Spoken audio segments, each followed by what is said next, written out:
back. I also want to commend the Trump campaign for running a sharper operation this time, and I think Chris LaCivita and Susie Wiles deserve a lot of credit.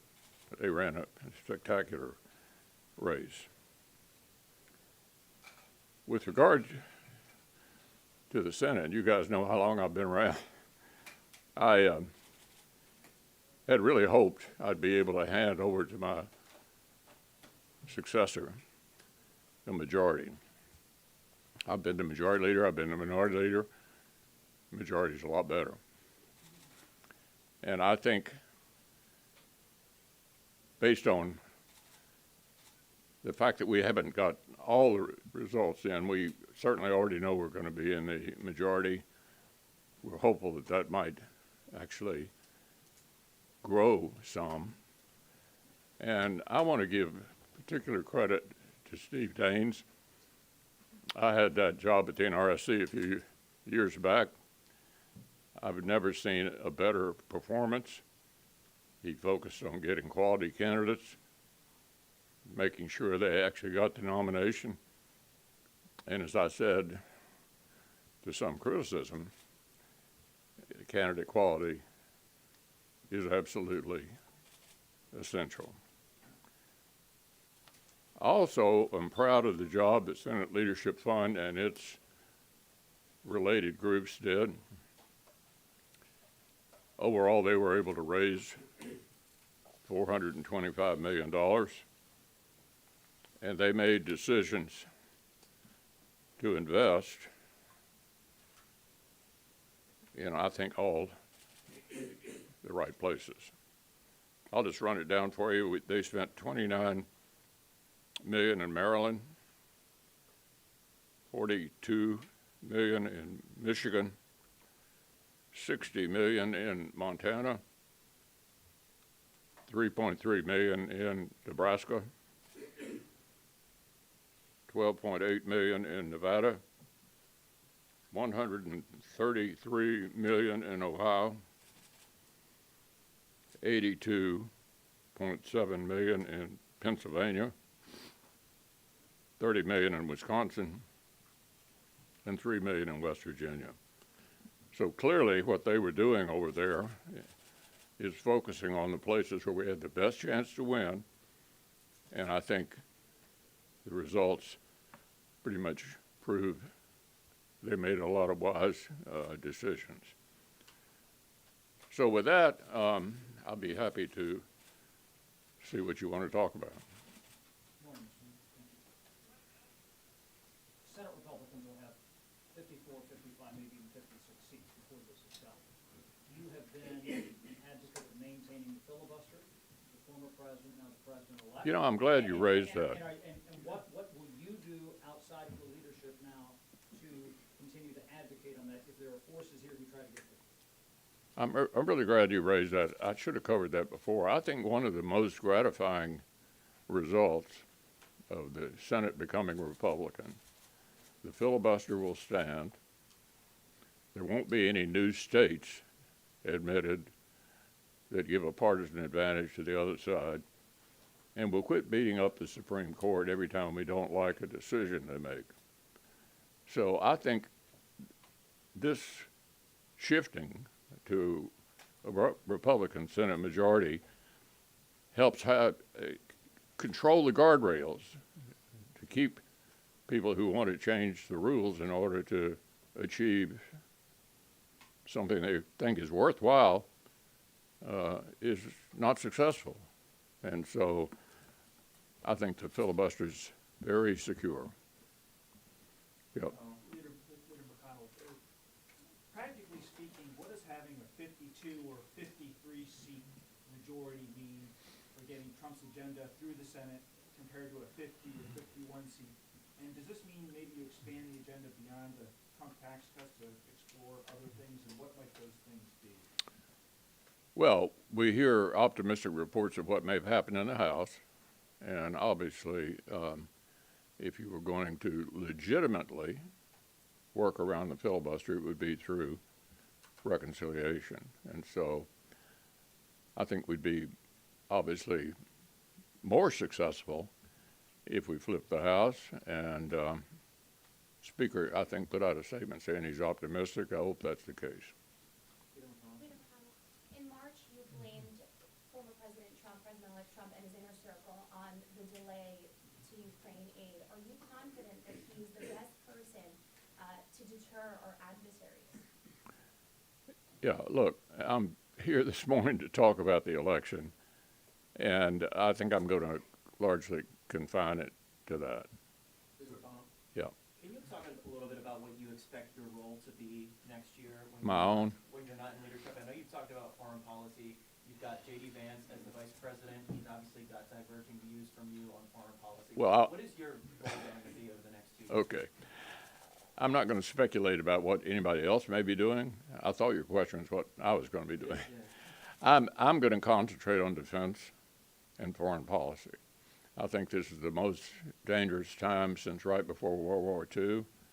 Our adversaries, the North Koreans, Chinese, Russians, Iran, and Iran's proxies are all talking to each other.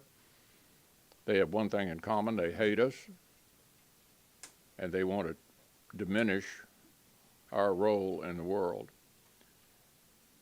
It may seem old-fashioned to some, but I'm still a Reagan Republican who thinks that America's role in the world is absolutely indispensable.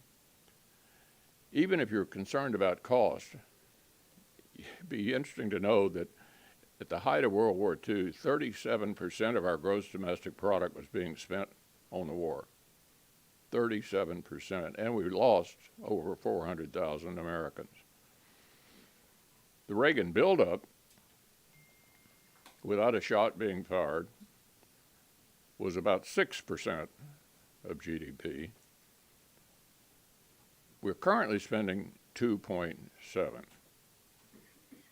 We need to ramp up defense spending in order to prevent a direct conflict with our adversaries. It's a lot cheaper to prevent war than it is to have one. And so that's the focus I'm going to have for the next couple of years. Senator. Leader McConnell, will you, do you plan to chair the appropriations subcommittee? I haven't made a decision. I'm hoping as former leader, you guys will care what I think anyway, and I don't think it'll have anything to do with committee assignments. Yeah. Are you anticipating any moves from the Democrats in the lame duck weeks coming up here? Well, we are going to have to figure out how to finish up the year, and that always involves a conversation between Senator Schumer and myself as to how we wrap it up, but those conversations haven't started yet. Yeah. Just a week before this election, your biography was released, and it included a lot of sharp criticisms of President Trump. Do you stand by those criticisms? Yeah, I'm not here to do a book review this morning. Yeah. Next week, your colleagues will choose the next majority leader. What should they take away from last night when they vote for the next leader? What can I take from last night? What should your colleagues take from last night when they choose the next leader? Candidate quality is essential. Absolutely essential. And I think we had the best candidates everywhere yesterday. You've been the majority leader in this situation with narrow majorities in the House and Senate. How challenging do you think it's going to be to keep the Republican Party together if you end up with full control? Well, you're a bit of a student of history, Burgess.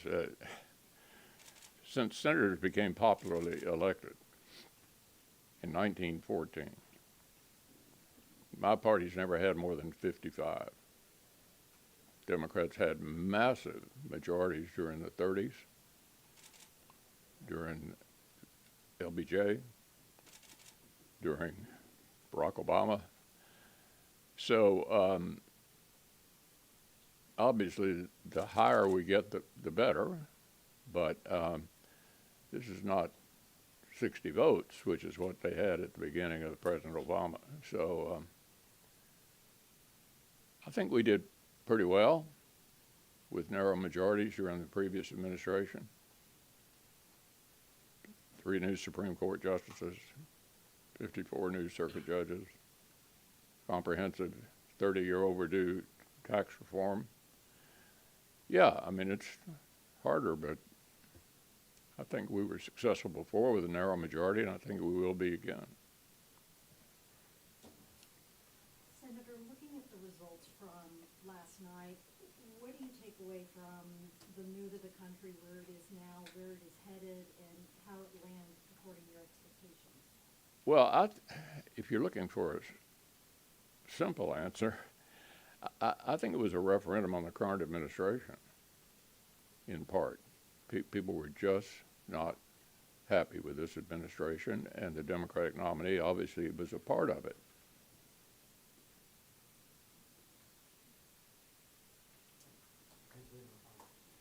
In your role as former leader, moving forward, what do you think your level of engagement is going to be directly with the new Trump administration? Again, given your criticisms of the former president. I'm going to do everything I can to help the new administration be successful. Lawrence Banks, would you be in support of Elon Musk and RFK Jr. having positions in the cabinet for the next presidency? I'm sorry, say that again.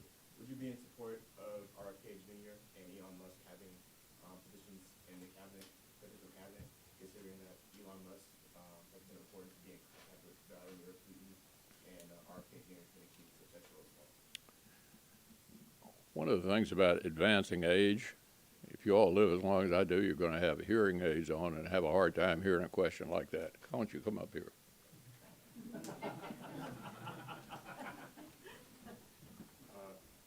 Lawrence Banks, notice. Would you be in support of Elon Musk and RFK Jr. having cabinet positions, considering that Elon Musk has been reported to be in contact? Yeah, I'm not going to get into that subject. Anything else related to what happened yesterday? Yeah. I'm wondering, President Trump and Senate Republicans sometimes butted heads in the first administration. Do you think the relationship will be smoother this time? What advice would you have to President Trump to dealing with the new majority in Congress in general? You know, I had a lot of dealings with him during the previous administration. I think we did a lot for the American people. Yeah. Do you expect any clashes with President Trump over nominees in case he goes more towards the economic populist route? I think it's way too early to tell who the nominees are going to be, and I think the Senate will treat them fairly. Carl? A lame duck question. Democrats have a lot of judges in the channel here that they could try and push through in these last few weeks. What do you think Republicans should do if that would happen? One advantage of being the majority leader is you get to decide what to bring up, and I think if that's what the majority leader wants to do, that's what we'll do, and each one will be voted on. Now that Republicans have control of the Senate and the presidency, how do you expect some lame duck priorities like appropriations to be handled? Is that going to be punted into the new year? How do I expect what? Appropriations and other big lame duck priorities to be handled? Well, I mean, I think getting our work done, which no matter who's been in the majority, we've not been able to do that very well for quite a while.